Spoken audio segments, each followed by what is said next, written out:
Então, pessoal, nós vamos agora resolver algumas questões sobre a segunda lei da termodinâmica, essa primeira parte. Não terminou ainda o capítulo, nós nessas semanas vamos trabalhar apenas essa primeira parte. E nós vimos que ela tem um conceito bem abstrato. Então é necessário que a gente vá com calma nesse assunto. Então, vamos lá. No livro Teoria do Calor, de 1871, de Maxwell, escreveu referindo-se ao recipiente cheio de ar.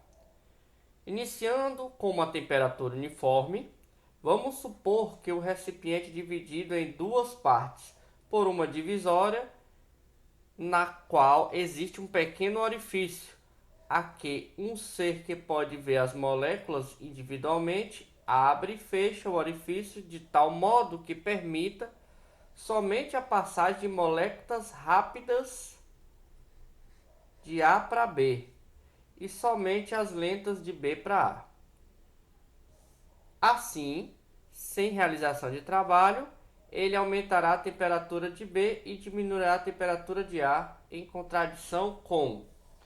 Então vamos entender aqui. Isso aqui é um experimento hipotético descrito por Maxwell, que ele falava o seguinte: diz que nós temos recipiente. Recipiente aqui tem uma divisória de A com B. E aqui vai ter um pequeno orifício. E ele diz que as moléculas rápidas de ar, pessoal, moléculas rápidas de ar significa temperatura alta. Porque nós sabemos que a temperatura é o grau de agitação das moléculas.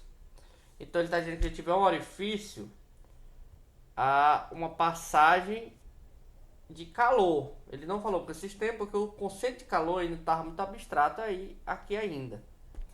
Mas ele diz que devido à agitação térmica, que a temperatura de A ser maior do que a de B, vai passar essa transferência de movimento, que nós já entendemos como calor. E ele diz que as lentas de B para A, ou seja, ele está falando que se tivesse como ter um indivíduo, ele poderia ver o movimento lento de B para A. E ele diz que isso aí é uma contradição, porque não dá para ser feito desse jeito, né? Uma contradição. Por causa de quem? Por causa da segunda lei da termodinâmica. É uma questão bem complexa, né, de entendimento. Mas naquela época, o conceito de calor ainda estava se formando. Não era muito simples entender essa relação das leis da termodinâmica. Um motor só poderá realizar trabalho se receber uma quantidade de energia de outro sistema. Ou seja, um motor só vai funcionar se ele receber alguma forma de energia. No caso, a energia armazenada no combustível é em parte liberada com a combustão para o aparelho funcionar.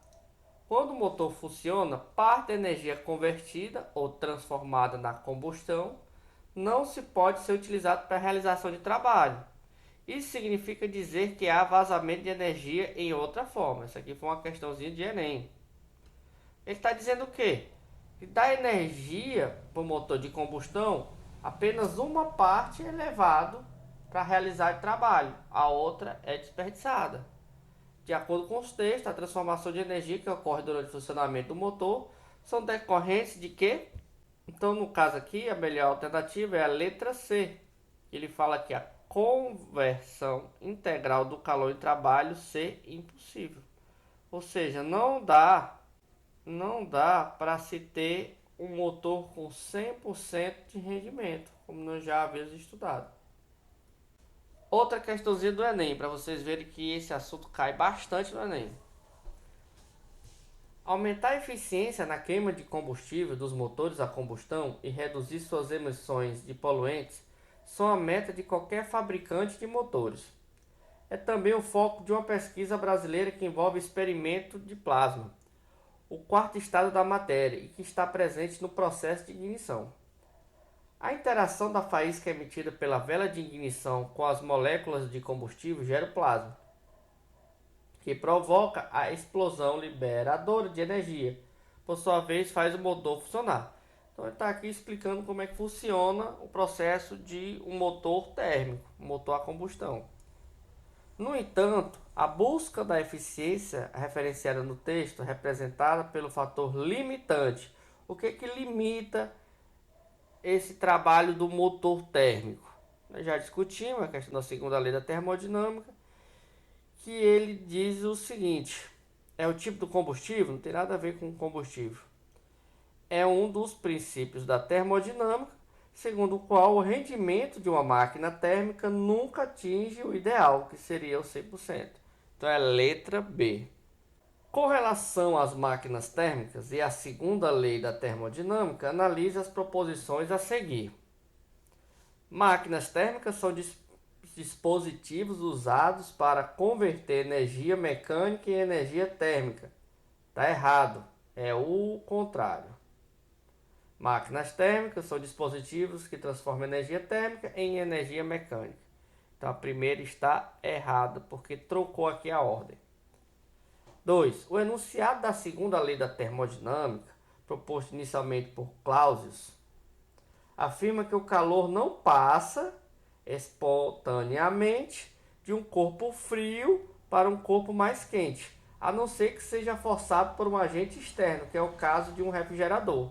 Perfeito. Segunda alternativa, correto. A terceira assertiva, vamos lá.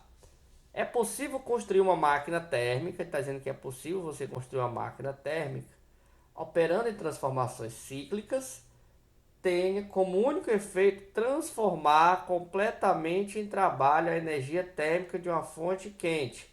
Errado, nós já discutimos que é impossível transformar toda a energia térmica em trabalho. Tá errado. E a quarta fala o seguinte: nenhuma máquina térmica operando em duas temperaturas fixadas pode ter rendimento maior que a ideal desenvolvido por Carnot, operando nas mesmas temperaturas. Nós não discutimos o ciclo de Carnot, mas nós falamos brevemente que ele opera como o motor ideal, que seria o melhor rendimento possível. Não é mesmo assim um rendimento de 100%. Ele está falando do melhor possível. Seria o ideal, né? Então, não é nem possível, porque o próprio ciclo de Carnot é impossível de se chegar, mas ele seria o mais próximo do possível. Então vamos discutir melhor esses conceitos na próxima aula, tá bom? Então as alternativas corretas aqui é 2 e 4, então é a letra D. Então pessoal, no momento é só isso. Eu peço que vocês dêem uma lida no texto, no livro didático de vocês, porque esse é um assunto muito teórico. As contas vocês já viram que são bem simples, mas a parte teórica é bem profunda. Vocês precisam dar uma estudada boa nesse assunto, viu? Até a nossa próxima aula.